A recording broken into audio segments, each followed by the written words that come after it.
প্রথমত এই আয়াতে একটি ভয়াবহ সতর্কবাণীর প্রতিশ্রুতি দেওয়া হয়েছে, কারণ এই আয়াতে আল্লাহ বলছেন ক্ষতির কথা, ভয়াবহ ক্ষতির কথা সমগ্র মানবতার বিরুদ্ধে।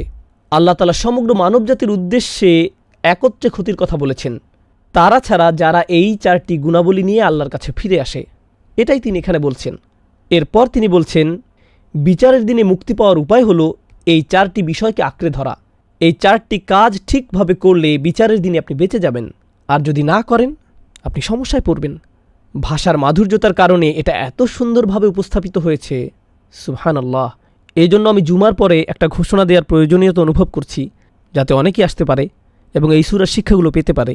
কারণ বিভিন্ন দিক থেকে দেখলে এটা সমগ্র কুরআনেরই একটা সারমর্ম, আর নানাভাবে এটা ইসলামেরও সারমর্ম, এটা রাসূলুল্লাহ সাল্লাল্লাহু আলাইহি সাল্লামের সুন্নাতের সারমর্ম। এই জন্য এই সূরাটিকে অত্যন্ত গুরুত্ব দেওয়া হয়েছে। এতে মাত্র 3টি আয়াত রয়েছে, খুবই ছোট একটি সূরা। এটা এতই সহজ যে যে কোনো বাচ্চাও এটা মুখস্থ করতে পারে, কিন্তু এর উপর এত গবেষণা হয়েছে যা অসামান্য। এটা নিয়ে অনেক কাজ করা হয়েছে। এখন এই আলোচনার প্রেক্ষিতে বলে রাখি, বিগত সূরাগুলোয় আল্লাহ মানুষদের কথা বলেছেন।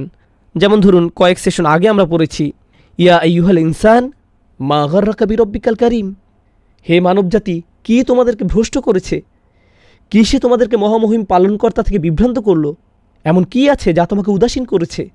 অন্য জায়গায় এসেছে আলহাকুমুত তাকাসুর। আল্লাহ এই সূরায় সরাসরি মানবজাতিকে অভিযোগ করে বলছেন, কি তোমাকে বিভ্রান্ত করল, কি তোমাকে মহামহিম রব থেকে দূরে সরিয়ে রাখল। এরপর আল্লাহ বলছেন, ইয়া আইয়ুহাল ইনসানু ইন্নাকা কাদিহুন ইলা রব্বিকা কাদহান ফামুলাকিহ, হে ভুলোমানা মানুষ, তুমি তোমার প্রভু থেকে ক্রমেই দূরে সরে যাচ্ছ।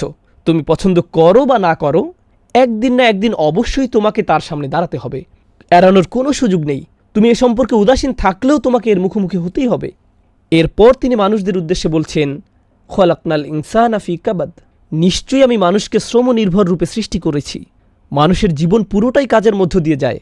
তুমি মুসলিম হয়ে বাঁচো অথবা কাফির হয়ে বাঁচো, তোমাকে কাজ করতেই হবে। তোমাকে অবশ্যই নানান সমস্যায় পড়তে হবে, তোমাকে জীবনে নানা পরিস্থিতির মুখোমুখি হতে হবে। সুতরাং যেহেতু আমাদের জীবনে আমরা নানা প্রতিকূলতায় পড়ি, তাহলে আমরা এমন কাজ কেন করব না যাতে এই জীবন এবং পরের জীবনেও আমরা স্বাচ্ছন্দ্যে থাকতে পারি। এখানে কষ্ট করে এখানে ভোগ করার চেয়ে উভয় জীবনেই যাতে আমরা ভালো থাকতে পারি। আপনি কেন মৃত্যুর পরের জীবন নিয়ে ভাববেন? আল্লাহ বলেন, লাকাদ খলাকনাল ইনসানা ফি আহসানি তাকওয়িম। কয়েকটি সূরা পরেই আল্লাহ বলছেন, অবশ্যই আমি মানুষকে সৃষ্টি করেছি সর্বোত্তম গঠনে। আমাদেরকে সফলতার জন্যই বানানো হয়েছে, কিন্তু দুর্ভাগ্যবশত আমরা সফল হতে পারছি না। এই সূরাতে এর কারণ উল্লেখ করা হয়েছে, আর তা হলো ইন্নাল ইনসানা লাফি খুসর। সকল জাতির শ্রেষ্ঠ হওয়া সত্ত্বেও বেশিরভাগ মানুষই তার শ্রেষ্ঠত্ব ধরে রাখতে পারে না। আল্লাহ তাআলা কোরআনে বিভিন্ন জায়গায় মানুষের অবস্থা বোঝাতে ইন্নাল ইনসান এই বাক্যাংশ ব্যবহার করেছেন। কোরআনে ইন্নাল ইনসান শুধু এখানেই ব্যবহৃত হয়নি, মানুষের ব্যাপারে এই সম্বোধন অনেক জায়গাতেই করা হয়েছে। ইন্নাল ইনসান এটা দিয়ে কী বোঝানো হয়েছে? মানবজাতি সন্দেহাতীতভাবে, এরপর অন্য কিছু একটা। আল্লাহ এরপর কিছু বলেছেন, কোনো একটা অবস্থার কথা বলেছেন। আমরা কোরআনে বেশ কয়েকটি জায়গায় আল ইনসানুল কাফুরুম মুবিন এটা পেয়েছি। নিঃসন্দেহে মানুষ সুস্পষ্ট ও পরিষ্কারভাবে অকৃতজ্ঞ এবং তার রবের প্রতি চূড়ান্তভাবে অবাধ্য। আমরা আরও পেয়েছি ইন্নাল ইনসানা খুলিকা হালুআ ইজা মাসসাহু শাররু জাজুআ ওয়া ইজা মাসসাহুল খায়রু মানুআ ইল্লাল মুসল্লিন। মানবজাতিকে দুর্বল করে সৃষ্টি করা হয়েছে, খুবই ভগ্ন। সামান্য ভালো কিছু হলেই সে আনন্দে উচ্ছ্বাসিত হয়ে পড়ে, সামান্য খারাপ কিছু হলেই সে সব আশা হারিয়ে ফেলে। আল্লাহ বলেন, কাল্লা ইন্নাল ইনসানা লা ইয়াতগা। কোনো সন্দেহ নেই যে একমাত্র মানুষই সত্যিকারভাবে অবাধ্য হয়, মানুষই কেবল আল্লাহর বিরুদ্ধাচারণ করে। আর এখানে ভাষার অন্তর্নিহিত অর্থ হলো অন্য কেউ এর জন্য দায়ী নয়। বলবেন না যে সমাজ আমাকে অবাধ্য করেছে, শয়তান আমাকে অবাধ্য করেছে, কেউ না, মানুষ নিজেই অবাধ্য হয়েছে। তারপর তিনি বলছেন, ইন্নাল ইনসানা লিরব্বিহি লাকানুদ। মানুষ আর তার রবের মধ্যকার সম্পর্কে বলা হয়েছে সে খুবই অকৃতজ্ঞ, সে অবাধ্য হয়, সে অকৃতজ্ঞ, সে দুর্বল, সে তার রবের বিরুদ্ধাচারণ করে। মানুষ সম্পর্কে এই সকল বর্ণনা এসেছে, কিন্তু এর পরিণাম কি? পরিণাম এখানেই বলা হয়েছে, ইন্নাল ইনসানা লাফি খুসর। এটা মানুষ সম্পর্কে কোনো অবস্থা নয়, এটা তার আচরণের কোনো বর্ণনা নয়, বরং এখানে পরিণাম বলা হচ্ছে। এই সকল দুর্ব্যবহারের ফলাফলস্বরূপ বলা হচ্ছে মানুষ নিঃসন্দেহে চরম ক্ষতির মধ্যে ডুবে আছে। এই সূরার আরও সামনের দিকে যাওয়ার আগে আরও একটি বিষয় এখানে লক্ষণীয়, তা হলো সাধারণ মূলনীতি আর ব্যতিক্রম এক নয়। এখানে ইল্লা শব্দটি ব্যবহৃত হয় যখন ইল্লা শব্দটি ব্যবহৃত হয় এর অর্থ হলো ব্যতীত। বাংলায় আমরা একে ব্যতীত বলি। বেশিরভাগ ক্ষেত্রে কি হয়? সংখ্যায় কোনটা বেশি হয়, সাধারণ মূলনীতি নাকি ব্যতিক্রম? সাধারণ মূলনীতি বেশি হয় আর ব্যতিক্রম খুবই কম দেখা যায়। আমরা বলি সে ছাড়া বাকি সবাই এসেছে। যখন আপনি বলেন যে সে ছাড়া, তার মানে খুব কম একজন বা দুজন ছাড়া বাকি সবাই উপস্থিত। এখন এই সূরায় কোনটি মূলনীতি, কোনটিতে বেশিরভাগ অবস্থা বুঝাচ্ছে? ওয়াল আসর ইন্নাল ইনসানা লাফি খুসর, এটাই এখানে মূলনীতি। মানুষ মূলত ক্ষতির মধ্যে ডুবে আছে। তাহলে ব্যতিক্রম কি? তারা ছাড়া। ইল্লাল্লাযীনা আমানু ওয়া আমিলুস সলিহাতি ওয়া তাওয়াসাউ বিল হাক্কি ওয়া তাওয়াসাউ বিস সবর, যারা ঈমান আনে, সৎ কাজ করে ইত্যাদি। এসব ব্যতিক্রম উল্লেখ করার মাধ্যমে আমরা বুঝতে পারি এখানে অনেক মানুষের কথা বলা হচ্ছে না, এখানে খুব কম মানুষের কথা বলা হচ্ছে। মানুষের মধ্যে বেশিরভাগ ক্ষতির মধ্যে ডুবে আছে, এটাই হলো মূলনীতি। আর ব্যতিক্রম থাকবে খুব কম। আল্লাহ তাআলা আমাদের সেই ব্যতিক্রমদের অন্তর্ভুক্ত করুন। তাহলে আমরা জানলাম যে সূরা ৩ হচ্ছে তাফসীর ভঙ্গিতে বর্ণিত, আর এই সূরাটি হচ্ছে ইনজার অর্থাৎ সুসংবাদ বনাম সতর্কবাণী। আর এটি খুবই গুরুত্বপূর্ণ বিষয়। আরও একটি খুবই গুরুত্বপূর্ণ বিষয় হচ্ছে সূরা ৩-এ আজরের বর্ণনা এসেছে, ইল্লাল্লাযীনা আমানু ওয়া আমিলুস সলিহাতি ফালাহুম আজরু গায়রু মামনুন। এই সূরায় কোনো আজর নেই। আজর মানে হলো পুরস্কার। আল্লাহ বলেন তাদের এমন পুরস্কার দেওয়া হবে যার কোনো শেষ নেই, যার কখনোই ফুরাবে না। তখন তিনি এই শব্দটি ব্যবহার করেছেন। কিন্তু এই সূরায় কোনো পুরস্কারের বর্ণনা নেই। শুধু এটাই বলা হয়েছে যে এরা ছাড়া সব মানুষ অবশ্যই ক্ষতির মধ্যে আছে। কিন্তু তিনি বলেননি এই মানুষগুলো জান্নাতে যাবে এবং এই মানুষগুলো পুরস্কৃত হবে। তিনি এইভাবে বলেননি। তারা কি পাবে তার কোনো বর্ণনা নেই। শুধু বর্ণনা এসেছে এই মানুষগুলো ক্ষতিগ্রস্ত হয়েছে আর এরা বেঁচে গিয়েছে। এটা কেমন জানেন? বাংলায় আমরা এটাকে বলি পরীক্ষায় পাশ করা। কেউ পেল 85 আর কেউ পেল 95, কেউ বা পেল 100, কেউ পেল A, B, C, আবার কেউ কোনো মতে পাশ করলো তবে F পায়নি। F দিয়ে ফেল বুঝায়, তাই না? আপনাদের এখানে কি 33 পেলে পাশ হয়? আমি জানি না, কিন্তু 33 পেলে মূলত পাশ করা যায়। আপনি যদি 32 পান তাহলে আপনি ফেল করবেন। এখন আপনি যদি 30 পান কিংবা 25, 0 বা 10, তাহলে আপনি কোন গ্রেড পাবেন? F। এই সবই ফেল। শুধুমাত্র 33 বা এর বেশি পেলেই আপনি পাশ করবেন, ঠিক না? 33 বা তার বেশি। এই সূরায় পরীক্ষায় সেরা মার্কস পাওয়ার কথা বলা হচ্ছে না। অন্য সূরায় এটা এসেছে, সেখানে বলা হয়েছে জান্নাত কেমন, বাগানগুলো কেমন, সেখানকার ধন সম্পদ কেমন, এগুলো অন্য সূরায় আলোচনা হয়েছে। এই সূরার বিষয়বস্তু হলো কে ফেল না করে কোনো মতে পাশ করবে। আমি আপনাদেরকে এভাবে বললাম যাতে আপনারা সহজে বুঝতে পারেন। এই সূরায় বর্ণনা করা হয়েছে সবচেয়ে ন্যূনতম শেষ সীমা, যে কোনো মতে পাশ করেছে তার বিষয়ে। কারণ যে এই ন্যূনতম বিষয়গুলো পূরণ করতে পারেনি সে নিশ্চয়ই ক্ষতিগ্রস্ত। সুতরাং এই সূরাটি জান্নাতের শীর্ষে কিভাবে যাওয়া যায় তা নিয়ে নয়, বরং কিভাবে জাহান্নাম এড়ানো যায় তা নিয়ে। এই সূরাটি সাফল্যের শিখর নিয়ে নয়, বরং কিভাবে ব্যর্থতা এড়ানো যায় তা নিয়ে। আপনারা এটা বুঝতে পারলে একটা সূক্ষ্ম বিষয় নিয়ে আলোচনা করতে চাই। কোনো সফল হওয়া নিয়ে আলোচনা আর বেঁচে যাওয়া নিয়ে আলোচনার পার্থক্য কি? আমরা বুঝতে পারছি এই সূরাটি সাফল্য নিয়ে নয়, বরং বেঁচে যাওয়া নিয়ে বলা হচ্ছে। এই দুটির মধ্যে পার্থক্য কি? যখন আপনি বাঁচা মরার সন্ধিক্ষণে থাকেন তখন আপনি সব কিছু ভুলে যান। আপনি যদি ডুবে যান, আপনি যদি আগুন লাগা কোনো বিল্ডিংয়ে থাকেন, আপনি যদি কোনো বিপদের মুখোমুখি হন, যদি আপনার বেঁচে থাকাই সংকটে পড়ে যায়, আপনি সব কিছু ভুলে যান। যখন আপনার বেঁচে থাকাটাই সন্দেহে পড়ে যায়, তখন আপনি বড় সাফল্য নিয়ে কথা বলেন না, তখন আপনি অর্জন করা নিয়ে কথা বলেন না। আপনি হয়তো কোনো অফিসে চাকরি করেন, আপনি যদি আপনার বসের সাথে প্রমোশন নিয়ে আলাপ করেন, তাহলে সেটা কিসের আলাপ? সাফল্য। কিন্তু আপনি ধরুন একটা আগুনের মধ্যে আছেন, আপনি কি তখন বলেন যে আমি আগে প্রমোশন নিয়ে আলাপ করে নেই, আমি আগে ওটার সমাধান করি? এরকম কি কখনো হয়? হয় না। কারণ আপনি সাফল্য নিয়ে আলোচনা করেন না যতক্ষণ পর্যন্ত আপনার বেঁচে থাকা সুনিশ্চিত হয়। বুঝতে পারছেন? সুতরাং জান্নাতের শীর্ষে যাওয়া বা বড় সাফল্য নিয়ে আলোচনা করার আগে আমাদের নিশ্চিত করতে হবে যে আমরা ঠিক আছি, অন্তত পক্ষে আমরা বেঁচে আছি। এটাই এই সূরায় গুরুত্ব দিয়ে বলা হয়েছে। একদম ন্যূনতম, শুধু বেঁচে থাকা। বেঁচে থাকা যার জন্য দুষ্কর, সে যদি বেঁচে থাকা ছাড়া অন্য কিছু নিয়ে কথা বলে, এর কোনো অর্থ হয় না। মনে করুন আপনি একটা বিল্ডিং থেকে বের হতে চান। বিল্ডিংয়ে 4টি দরজা আছে এবং এদের প্রত্যেকটিই বন্ধ। এই 4টি দরজা খোলার আগ পর্যন্ত আপনার অন্য কিছু নিয়ে ভাবা উচিত না। আর এগুলোই হলো সেই 4টি দরজা: আল ঈমান, আমিলুস সলিহাত, তাওয়াসাউ বিল হক, তাওয়াসাউ বিস সবর। এগুলোই আপনার বেঁচে থাকার দরজা। আপনাকে এগুলো খুলতে হবে যাতে আপনি বেঁচে থাকতে পারেন। এই অনন্য সূরায় এটাই চিত্রিত করা হয়েছে।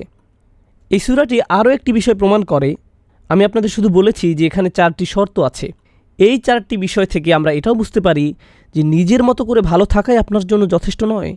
নিজে নিজে ভালো থাকা যথেষ্ট নয়। আমাদের দিন শুধু নিজেদের ভালো থাকতে বলে না, বরং অন্যদের ভালোটাও এখানে মুখ্য বিষয়। আর অন্যদের জন্য অন্যদের ভালো চাইবেন না, বরং আপনার নিজের জন্যই অন্যদের ভালো চাইতে হবে। এই সূরাটি হলো তার প্রমাণ। কিভাবে? কারণ আল্লাহ বলেন আপনি ক্ষতিগ্রস্ত হবেন যতক্ষণ না আপনি আল ঈমান আমিলুস সলিহাত করেন, যা নিজের জন্য। কিন্তু তাওয়াসাউ বিল হক, অন্যদের কাছে সত্য পৌঁছে দেয়া, একে অন্যকে সত্যের উপর অটল থাকতে বলা এবং ধৈর্য ধারণ করতে সাহায্য করা, এটা কি আপনার নিজের রইল? না, এটা অন্যদের জন্য। সুতরাং এটা প্রমাণ করে নিজেদেরকে বাঁচানোর জন্য অন্যদের জন্য কাজ করতে হবে। শাওকানি রাহমাহুল্লাহ এই সূরার উপর মন্তব্য করেছেন, আদ-দাআ ইলা দ্বীন ওয়া নাসিহা ফিদ-দ্বীন ওয়া আমর বিল মারুফ ওয়ান নাহি আনিল মুনকার। এই তাওয়াসাউ বিস সবর দিয়ে কি বোঝানো হচ্ছে? আপনি মানুষকে দ্বীনের দাওয়াত দিন, আপনি মানুষকে ভালো পরামর্শ ও উপদেশ দিচ্ছেন, এটাও তাওয়াসাউ বিস সবর। আপনি ভালো কাজের সাথে যুক্ত হচ্ছেন, ভালো কাজ করতে বলছেন, খারাপ কাজের প্রতি নিষেধ করছেন, প্রতিবাদ করছেন, এগুলো সবই আপনার বেঁচে থাকার জন্য জরুরি। আপনি মুসলিম হিসেবে সমাজের সমস্যাগুলো না দেখে শুধু আপনার নিজের ছোট গণ্ডিতে থাকতে পারবেন না। আপনাকে এগুলোর বিরুদ্ধে দাঁড়াতে হবে, অন্তত প্রতিবাদ জানাতে হবে। এই সূরার আরও কতগুলো ছোট বিষয় আমি বলবো, তবে এই সূরার সারমর্ম নিয়ে শেষ একটি বিষয় বলে তারপর আমি অন্যান্য শব্দগুলো বিশ্লেষণ করব। ইমাম শাফির দুটি মন্তব্য আমরা পাই। একটি হলো, মানুষ যদি শুধুমাত্র এই সূরার প্রতি আমল করত, এই সূরাটিই তাদেরকে পথ দেখাতো, এটাই যথেষ্ট হতো। অন্য জায়গায় তিনি বলেন, কোরআনে যদি এই সূরাটি ছাড়া অন্য কিছু না বলা হতো তবু এটা যথেষ্ট হতো। শাফি রাহমাহুল্লাহ অনন্য মেধার অধিকারী ছিলেন। তিনি এই সূরায় এমন কিছু দেখেছিলেন যাতে তিনি বলেছিলেন এটাই মানুষের জন্য যথেষ্ট। আর যদি কেবল এই সূরাটি আমল করত, তিনি এই সূরায় এমন কিছু দেখেছিলেন যাতে তিনি বলেছিলেন এটাই মানুষের জন্য যথেষ্ট, তারা যদি কেবল এই সূরাটি আমল করত। এতে কি আছে যাতে এই সূরার এত গুরুত্ব যে তিনি এমন একটি মন্তব্য করলেন? সুবহানাল্লাহ, খুবই শক্তিশালী একটি কথা। আমি কিছু সার কথা বলতে চাই। তার মধ্যে একটি হলো খুসর, যা এখানে ব্যবহৃত হয়েছে, ও কোরআনের আরও দুটি শব্দের মধ্যে মিল রয়েছে। একটা শব্দ হচ্ছে খসারা, এটা সূরা নূহে আছে। অত্তাবাউ মাল্লাম ইয়াজিদহু মালুহু ওয়া ওয়ালাদুহু ইল্লা খসারা। ইল্লা খুসর নয়, বরং ইল্লা খসারা। খুসর শব্দমূল থেকে এটা এসেছে। কোরআনে বর্ণিত আরেকটি শব্দ হলো খুসরান। তাহলে 3টি শব্দ আছে, একটি হলো খুসর, আরেকটি খসারা, সবশেষ খুসরান। কিভাবে এগুলো একটি অপরটির থেকে আলাদা? আর এই সূরায় খুসর উল্লেখ করার মাহাত্ম্য কী? প্রথমে খুসারা শব্দটি নিয়ে আলোচনা করি। খুসারা অর্থ একটি ক্ষতির মধ্যে আরও একটি ক্ষতি যুক্ত হওয়া। একটা ক্ষতি ছিল, সেখানে আপনি আরও একটি ক্ষতি যুক্ত করলেন, এটাই খসারা। আল্লাহ যদি সেই শব্দটি ব্যবহার করতেন তাহলে অর্থ হতো আমরা ইতোমধ্যেই ক্ষতির মধ্যে আছি আর এতে নতুন ক্ষতি যুক্ত করছি। কিন্তু আল্লাহ এখানে খুসুর শব্দ ব্যবহার করছেন। তাহলে বোঝা গেল আমরা ক্ষতিতে ছিলাম না, কিন্তু আমরা নিজেদেরকে নতুন করে ক্ষতিতে ফেলছি। আমরা শুরুতেই ক্ষতিতে ছিলাম না। তাহলে আমরা দেখি খসারা, যার অর্থ হলো ক্ষতিগ্রস্ত অবস্থায় নতুন করে ক্ষতি, এটা কিভাবে কোরআনে ব্যবহৃত হয়েছে। অনুনাজ্জিলু মিনাল কুরআনি মা হুয়া শিফাউন ওয়া রাহমাতুল লিল মুমিনিন ওয়া লা ইয়াজিদুয যালিমিনা ইল্লা খসারা। তা সীমালঙ্ঘনকারীদের ক্ষতিই বৃদ্ধি করে। সীমালঙ্ঘনকারীরা কি ইতিমধ্যে ক্ষতিতে আছে? হ্যাঁ, আল্লাহ এটাকে বাড়িয়ে দিয়েছেন। এটা এভাবেই ব্যবহৃত হয়েছে। আরেক জায়গায় আমরা পাই অবিশ্বাসীদের অবিশ্বাস তাদের শুধুমাত্র ক্ষতির দিকে নিয়ে যাবে, ক্ষতির উপর ক্ষতি হবে। তাদের প্রথম ক্ষতি কী ছিল?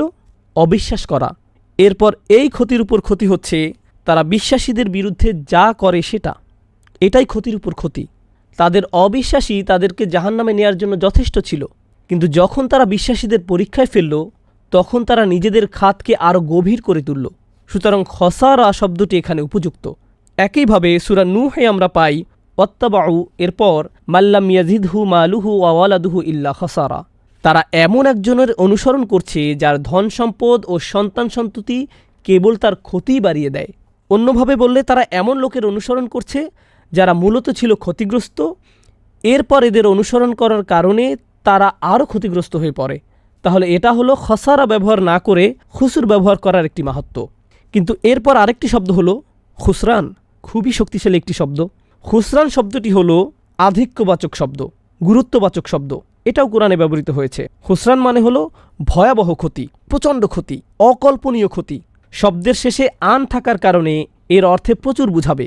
আরবিতে যখন কোনো শব্দের শেষে আন বসে এর অর্থে আধিক্য বুঝায়। যেমন আমরা বলি রহমান, তিনি শুধু দয়ালু নন, তিনি পরম দয়ালু। আমরা যখন বলি গদবান, এর মানে শুধু রাগ না, প্রচণ্ড রাগ, উন্মত্ত ক্রোধ। অতএব যদি আমরা বলি খুসরান, এর মানে ভয়াবহ ক্ষতি, অকল্পনীয় পরিমাণ ক্ষতি। এবার আমরা দেখি এটা কোরআনে কিভাবে ব্যবহৃত হয়েছে। খসিরাত দুনিয়া ওয়াল আখিরা যালিকা হুয়াল খুসরানুম মুবিন। সে দুনিয়া ও আখিরাতে ক্ষতিগ্রস্ত হয়, এটি হলো চূড়ান্ত ক্ষতি। এটা কি চূড়ান্ত ক্ষতি না? এটা কিভাবে এত বড় ক্ষতি? এটা কোনো হালকা বিষয় নয়। সে শুধু একটা বিষয় হারায়নি, সে উভয়টি হারিয়েছে, দুনিয়া ওয়াল আখিরা। সুতরাং এটা হলো ক্ষতির পরে ক্ষতি, এটাই চূড়ান্ত ক্ষতি, খুসরানুম মুবিন। একইভাবে কোরআনে আমরা দেখতে পাই আল্লাহ বলছেন, উল ইন্নাল খাসিরিন আল্লাযীনা খাসিরু আনফুসাহুম ওয়া আহলিহিম ইয়াউমাল কিয়ামাহ। বলো, নিশ্চয়ই তারা ক্ষতিগ্রস্ত যারা কিয়ামত দিবসে নিজেদের ও তাদের পরিবারবর্গকে ক্ষতিগ্রস্ত পাবে। আর এটাই হলো চূড়ান্ত ক্ষতি। সুতরাং মানুষের আসল ক্ষতি এই দুনিয়ায় হবে না, বরং আসল ক্ষতি হবে আখিরাতে, শেষ ঠিকানায়। আর এমনিতেও তারা এই দুনিয়াতেও ক্ষতিগ্রস্ত হবে, কিন্তু এই ক্ষতি আখিরাতের ক্ষতির ধারে কাছেও আসতে পারবে না। অতএব যেহেতু এটা ক্ষতি হলেও চূড়ান্ত ক্ষতি নয়, তাই এখানে ইন্নাল ইনসানা লাফি খুস শব্দটি ব্যবহার করা হয়েছে। এটি ভারসাম্যপূর্ণ এবং উপযুক্ত। এখানে যদি জাহান্নামের আগুনের কথা আসতো, তাহলে কি শব্দ ব্যবহৃত হতো? লাফি খুসরান, কারণ সেটাই হলো চূড়ান্ত ক্ষতি। এর চেয়ে ভয়াবহ ক্ষতি আর হতে পারে না। সুতরাং এই তিনটি শব্দের মধ্যে এখানে সবচেয়ে উপযুক্ত শব্দের ব্যবহার করা হয়েছে। এখন আমরা ইমাম বাইহাকি রহমাহুল্লাহর কিছু মন্তব্য পড়ব। এই সূরাটি নিয়ে তিনি অসাধারণ কিছু মন্তব্য করেছেন। তিনি বলেন, যখনই দুজন সাহাবা একে অপরের সাথে দেখা করতেন, তারা একে অপরকে ওয়াল আসর ইন্নাল ইনসানা লাফি খুস ইল্লাল্লাযীনা আমানু ওয়া আমিলুস সলিহাতি ওয়া তাওয়াসাউ বিল হাক্কি ওয়া তাওয়াসাউ বিস সবর এ কথা না বলে বিদায় নিতেন না। তাহলে তারা একে অপরকে এই সূরাটি পড়ে বিদায় দিতেন। কেন? কারণ তাদের মনে হয়েছিল যে এটা অন্যকে মনে করিয়ে দেওয়াটা খুবই গুরুত্বপূর্ণ। এটা এমন না যে আপনি একবার পড়বেন আর আপনার কাজ শেষ। আর এই বিষয়টি আমি আজকের সেশনে বাকি সময়টুকু আলোচনা করতে চাই। সেটা হচ্ছে, কোরআনকে একাডেমিক্যালি অধ্যয়ন করা এক জিনিস, শব্দের ব্যবহার শেখা, ব্যাকরণ শেখা, অর্থ বোঝা, বিভিন্ন মুফাসসিরের বিভিন্ন কিরাত সম্পর্কে জানা, এই সব জ্ঞান। যখন আপনি তথ্যগত পড়াশোনার দিকে বেশি ঝুঁকবেন, মাঝে মধ্যে এমন হতে পারে যে আপনি এর অন্তর্নিহিত শিক্ষাই ভুলে যান। দিন শেষে আল্লাহ এখানে আপনার আমার সাথে কথা বলছেন। আমাদের এই জ্ঞানগুলো নিতে হবে, আমাদের এই শিক্ষাগুলো নেয়ার চেষ্টা থাকতে হবে। আমাদেরকে কোরআনের গভীর জ্ঞান অর্জনের চেষ্টা করতে হবে। এটা কোরআনেরই শিক্ষা। কিন্তু আমাদের এটা ভুললে চলবে না যে দিন শেষে আল্লাহ আমাদের সাথে কথা বলছেন। যেমন কেউ বলে যে তিনি কি তোমার সাথে কথা বলেন, তিনি কি তোমাকে উপদেশ দেন? আর আল্লাহ এখানে অন্য কাউকে নিয়ে কথা বলছেন না, বরং তিনি আমাদের নিয়ে কথা বলছেন। এখানে আপনার কথাই বলা হচ্ছে। আল্লাহ এখানে আপনার কথা বলছেন, অন্য কারো না। এই বিষয়টি এই সূরার একটি বৈশিষ্ট্যকে তুলে ধরে। সেটা হলো মুখে বলা খুবই সহজ। এই সূরায় কী বলা হয়েছে, কী তুলে ধরা হয়েছে, যেটা আমি আজকে আপনাদের সামনে তুলে ধরবো ইনশাআল্লাহ। একই সাথে এর প্রতিটি ছোট অংশকে ভেঙে ভেঙে বিশ্লেষণ করব, কারণ এই সূরাটি এতটাই গুরুত্ববহ। সুতরাং আমি এর মূল কথাকে আপনাদের সাথে তুলে আনবো ইনশাআল্লাহ। প্রথমত, আমরা সাফল্য ও বেঁচে থাকা এই দুটির পার্থক্য আলোচনা করেছি। আমরা বেঁচে থাকা নিয়ে কিছুটা আলোচনা করেছি, কিন্তু সাফল্য নিয়ে এখনও আলোচনা করিনি।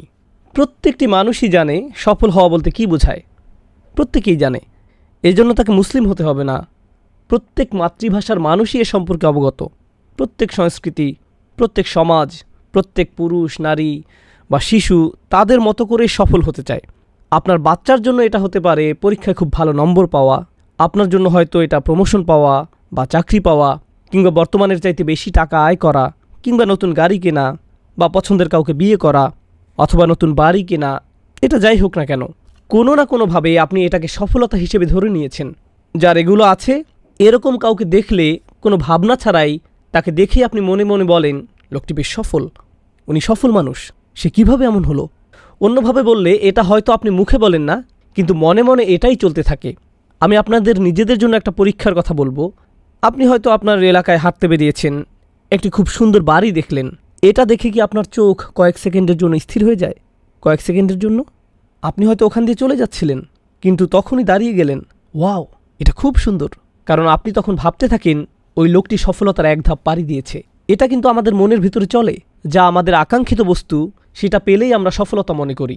আপনি হয়তো মসজিদের পার্কিং দিয়ে যাচ্ছিলেন, তখনই একটা চমৎকার গাড়ি দেখলেন, খুবই সুন্দর একটা গাড়ি। আপনার চোখ কি কিছু সময়ের জন্য স্থির হয়ে যায়? এবং এটার ডিজাইন খুব খুঁটিয়ে একটু দেখেন, নেভিগেশনটা দেখে ওয়াও, এটা খুবই সুন্দর, আপনার চোখ এতে চলে যায়। আপনি মনে মনে ভাবেন এটাই সফলতা।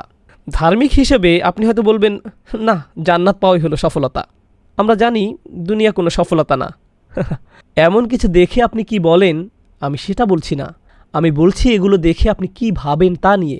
আসলে আমাদের বাচ্চারা এদিক থেকে আমাদের চেয়ে অনেক সৎ। আমি বাচ্চাদের উপর এই পরীক্ষাটা করেছি, আর আমাদের সবার জন্যই প্রযোজ্য এগুলো। আমি আমার বাচ্চাদের সাথে রাস্তা দিয়ে হাঁটছিলাম, আমরা রাস্তায় একজন ভিখারিকে দেখলাম।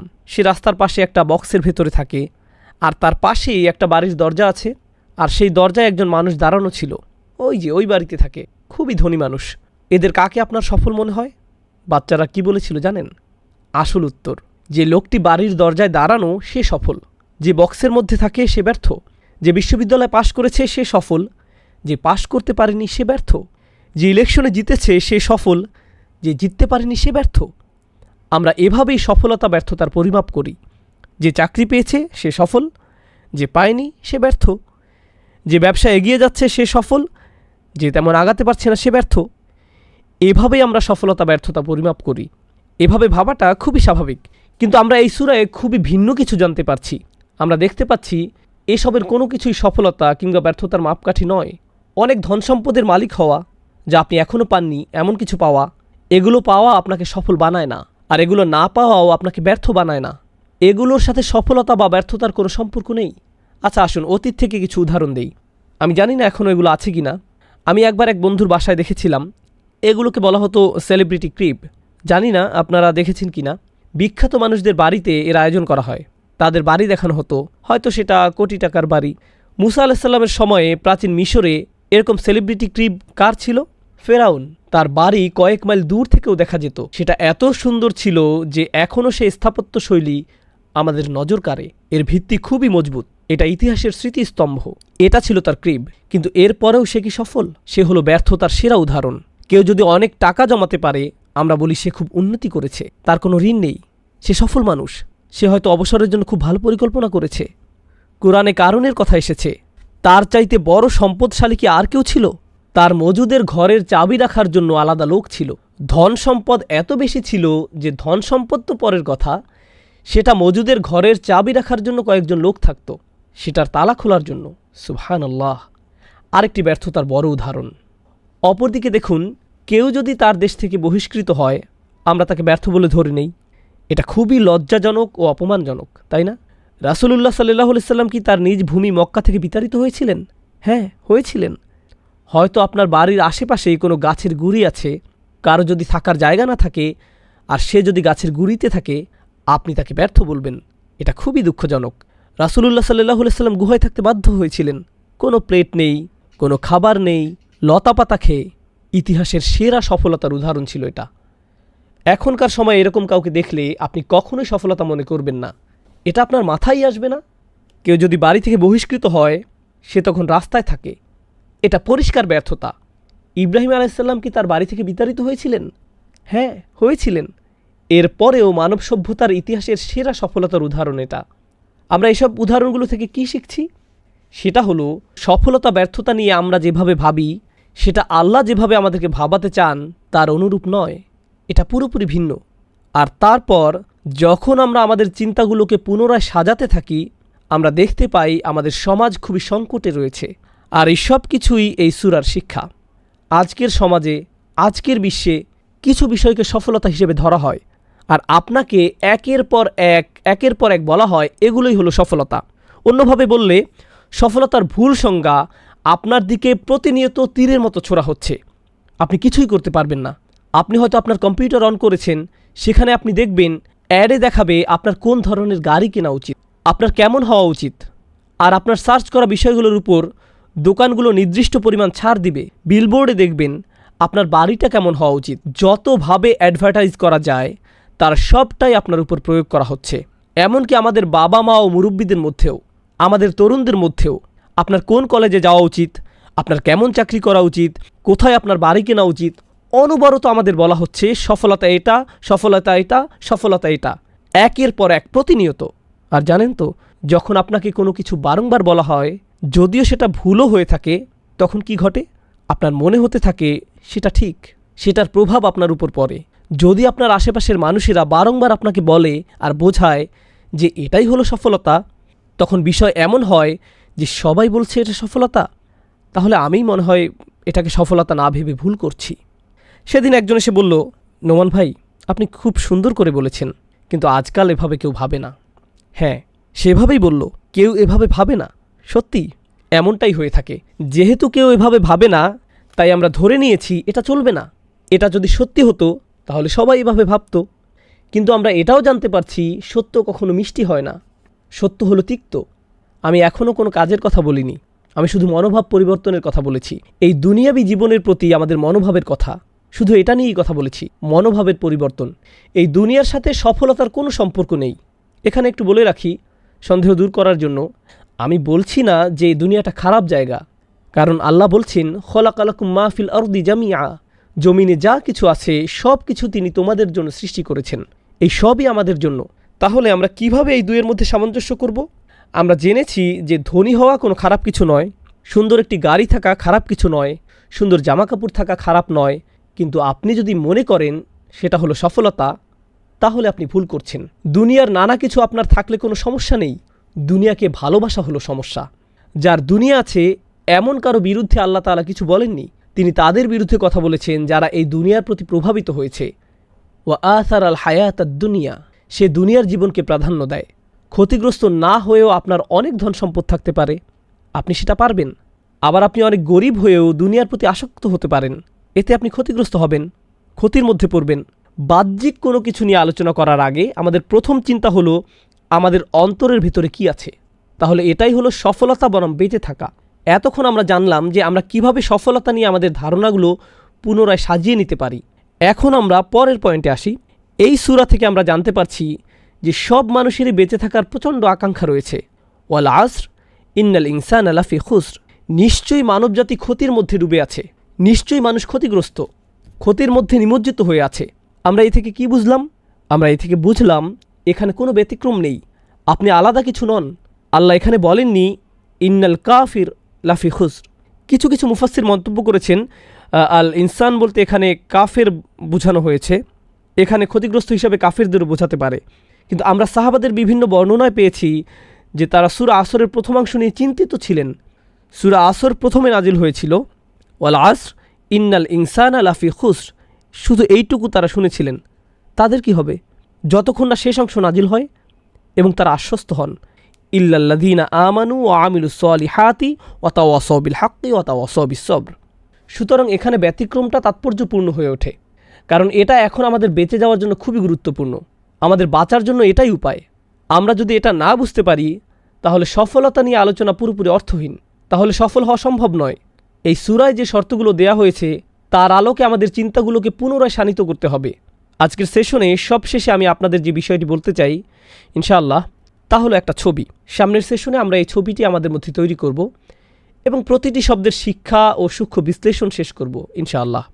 আর এই ছবিটি আমি আপনাদের সাথে শেয়ার করব যাতে আপনারা এই সূরাটিকে আরও বৃহৎ পরিসরে ভাবতে পারেন। মনে করুন আপনি ডুবে যাচ্ছেন, আপনি অজ্ঞান। এখানে দুইটি বিষয়, আপনি ডুবে যাচ্ছেন কিন্তু আপনি অজ্ঞান।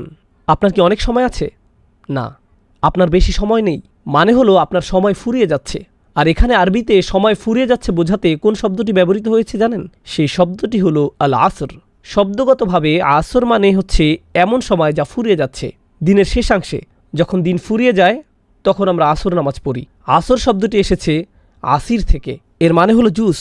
যেভাবে এটা নিঃশেষ হয়ে যায় সেভাবে সময়ও আপনার হাত থেকে নিঃশেষ হয়ে যাচ্ছে। এমনভাবে বলা হচ্ছে যেন আপনি কোনো কাপড় পানিতে ডুবিয়ে রেখেছেন, সেখান থেকে তুলে আপনি যেভাবে এটাকে নিংড়ে নেন যাতে সব পানি বের হয়ে যায়, আসর শব্দটি দিয়ে ঠিক এমন বোঝায়, নিংড়ে নেয়া। তাহলে আল্লাহ এখানে বলছেন আপনি ডুবছেন, আপনি অজ্ঞান, একই সাথে আপনার সময় নিঃশেষ হয়ে যাচ্ছে। আপনি যদি এমন একটি অবস্থায় থাকেন তাহলে বাঁচার জন্য আপনাকে সর্বপ্রথম কি করতে হবে? জেগে উঠুন, এটাই আপনাকে প্রথম করতে হবে। আপনার যদি চেতনা না থাকে তাহলে আপনি শেষ। বাঁচার জন্য প্রথম শর্ত হলো আপনাকে জেগে উঠতে হবে। এমনকি যদি আপনি সবচেয়ে সুন্দরতম স্বপ্নের মধ্যেও থাকেন, সেই স্বপ্নে আপনি হয়তো বিশেষ কোনো সাফল্য উপভোগে ব্যস্ত, আপনি হয়তো ফেরারি গাড়ি চালাচ্ছেন, সেখানে রাস্তার এক পাশে পাহাড়, অন্য পাশে স্বচ্ছ পানি।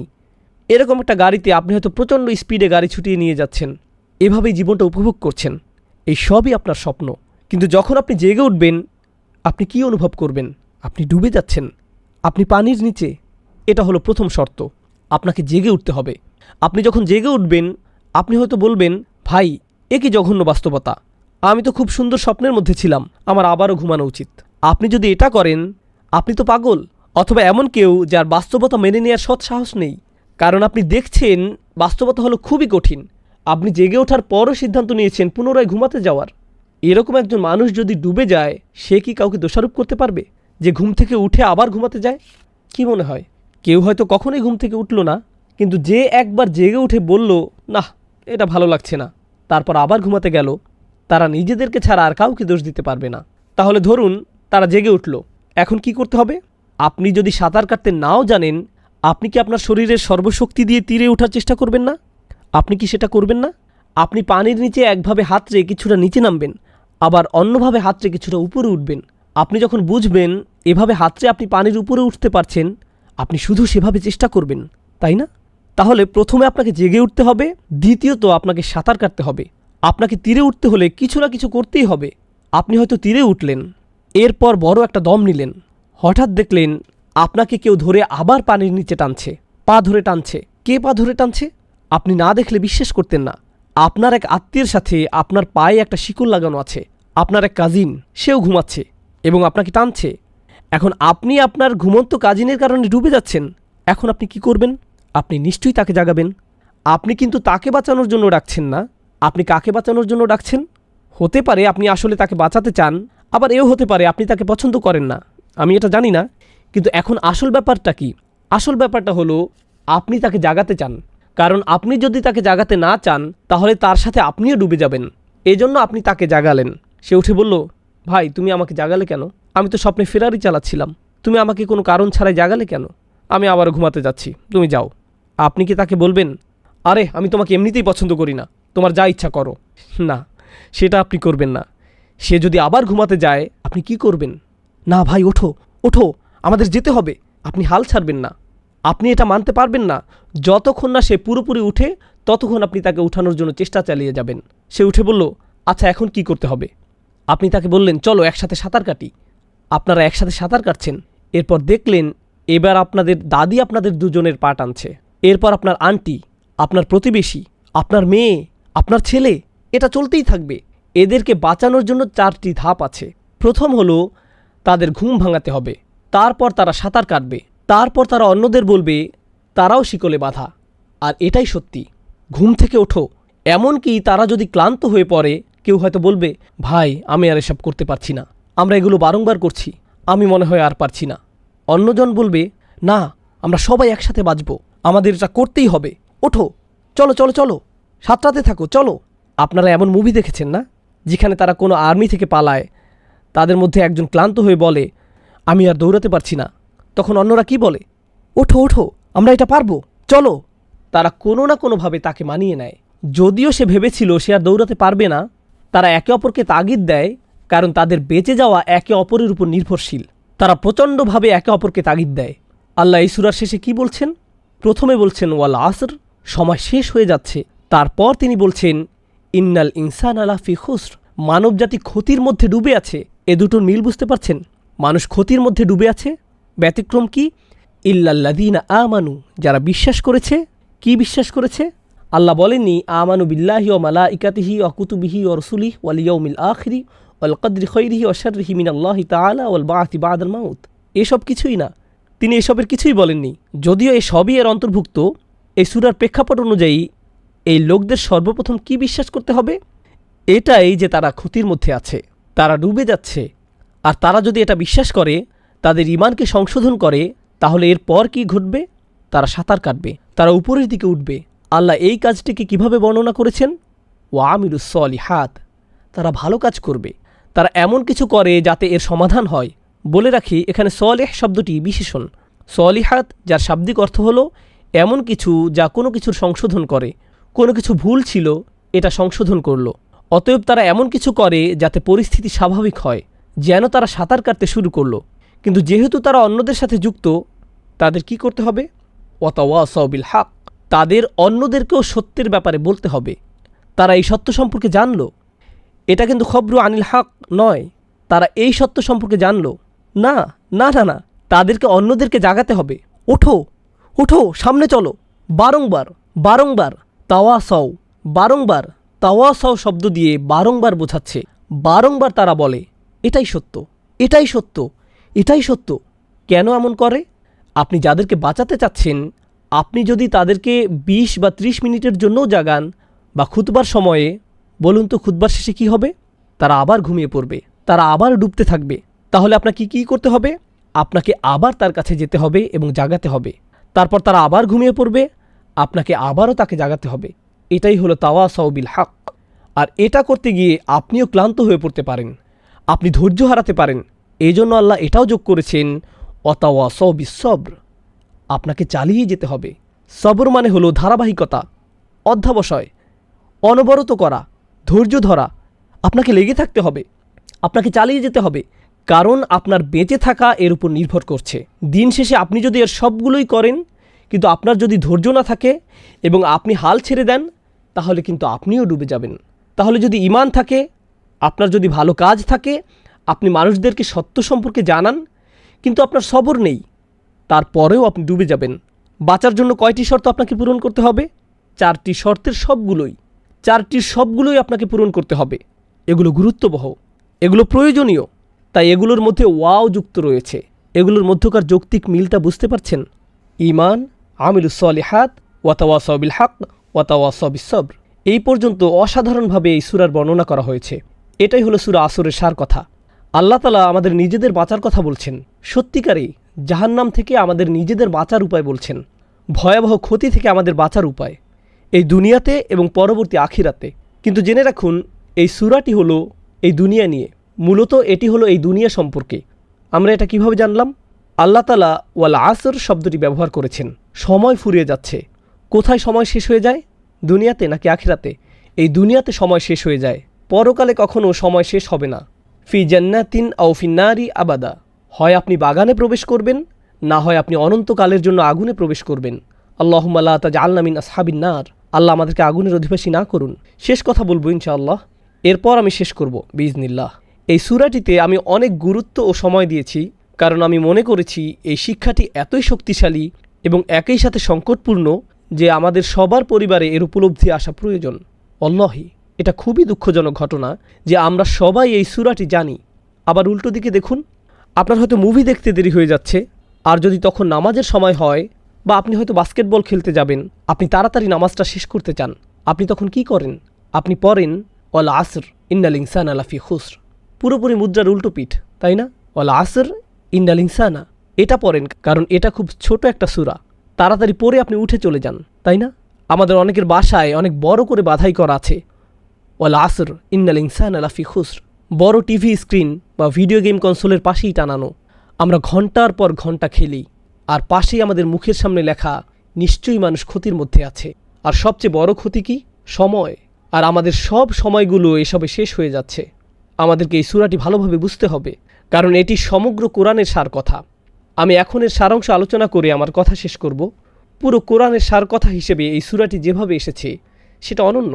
প্রথমত আল্লাহ শপথ করছেন, দ্বিতীয়ত এই সূরায় আল্লাহ বলছেন ইন্নাল ইনসানা লাফি খুসর, তিনি মানবজাতির ক্ষতি নিয়ে বলছেন। মানুষ ভয়াবহ সমস্যায় আছে, মানুষ যে ক্ষতির মধ্যে আছে, এটা কি আমাদের নবীজি সাল্লাল্লাহু আলাইহি সাল্লামের মূল শিক্ষার একটি নয়? তিনি যখন পাহাড় থেকে নেমে আসলেন, এসে মানুষদের এটাই বললেন। তিনি কি মানুষদের বিচারের দিন সম্পর্কে সতর্ক করেননি? তিনি কি মানুষদেরকে আসন্ন ভয়াবহ ক্ষতি সম্পর্কে অবগত করেননি? বলেননি যে তারা ক্ষতির মধ্যে আছে? তারা কথাগুলোর অন্যতম। এরপর এসেছে 4টি ব্যতিক্রম। সেগুলো কি? প্রথমত ঈমান। কোরআনে বেশিরভাগ জায়গায় কিসের কথা বলা হয়েছে? ঈমান। তারপর এটা বলেছে ভালো কাজ। প্রথমে ঈমান, তারপর কি? ভালো কাজ।